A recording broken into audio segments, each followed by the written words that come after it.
Late last year, Alex Busansky from Impact Justice, Susan Bird from New Way of Life came to Frank and started talking about incarceration and how to make change in the United States. We all started looking into how to move this forward and get this into the sort of architectural discussion. And what you see here today is the prison of the future, where they're saying, what could this be? How could we start to open the doors of incarceration to a different way of thinking? I came back from one of the early trips down here to Los Angeles to my office, and they said, how was it? And I said, I went to Los Angeles and I saw the future.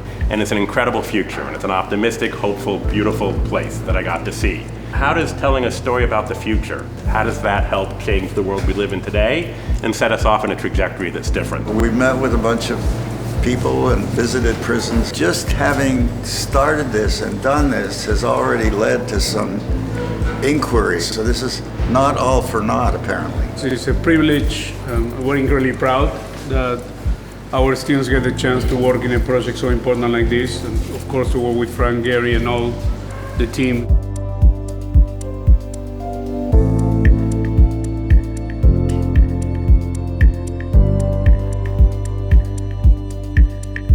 The initial idea was to invert this kind of idea of a wall, so to use a different kind of architectural language of separation by using an elevated circulation platform.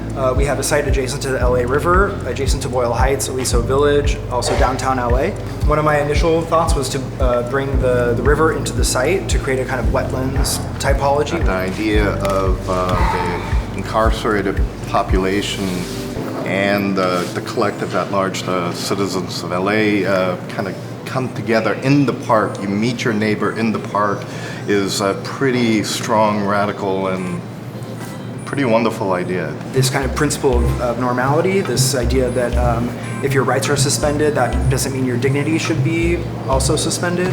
That's what I'm trying to work with here. This is no longer a prison far away that is punishment, punishment institutionalized.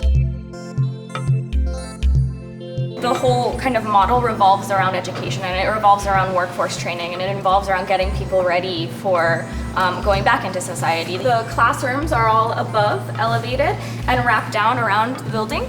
And then there are also art studios, a large library, and then retail and restaurants. All of the residences have balconies with rooftop garden space. This is maybe a place where corrections has plenty to learn from contemporary architecture. A lot of contemporary work has to do with topology rather than topography, and how you get surfaces to perform in different ways. In your project, you start to look at topography in different ways. You go down, you go up. So then you lose this idea of power. But I like each one of these because it's light in all of them, and the communities involved, which is what we need. What happens when you remove the logic of punishment in all aspects, not just in day-to-day activity, but also in the spatial character?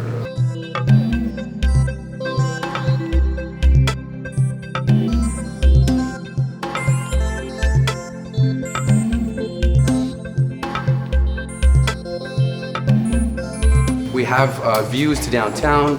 We allowed for what I call the platform to break in and permeate down. And then you have the residents start to break out.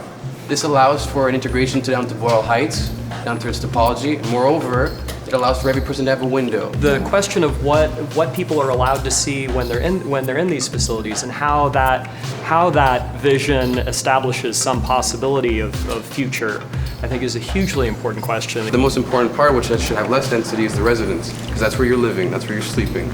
That's your home. And I think all of these models are about maintaining citizenship, fundamental necessity if we are going to change the way that we deal with harm. It's about time that people will start to just think about people who serve prison differently. Residences can also use these beacons to locate, orient, and navigate through the site. In the moment, it reconceptualizes how we think of the person and how it brings people to the forefront. It's really quite powerful. Inevitably, the students are asked to express their own feelings in a formal gesture of some kind, and find a language that's personal than their own.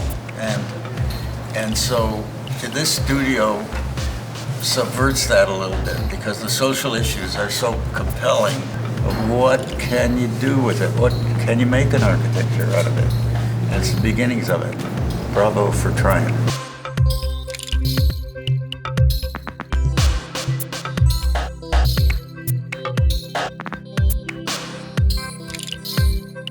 There's a chance here that we can have a system that is about entrepreneurship, about the development of individual.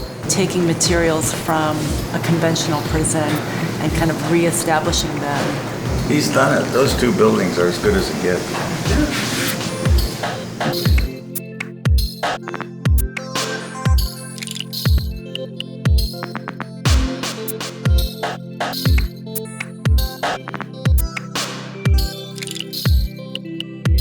I want people to be able to come here and start to integrate with the community, the process we went through, understanding the people who went through the incarceration system in order to change how they see it. This project is just a really amazing opportunity to think about different kinds of language and languages of justice. There's a sort of global challenge around this, right? From whatever country you come from.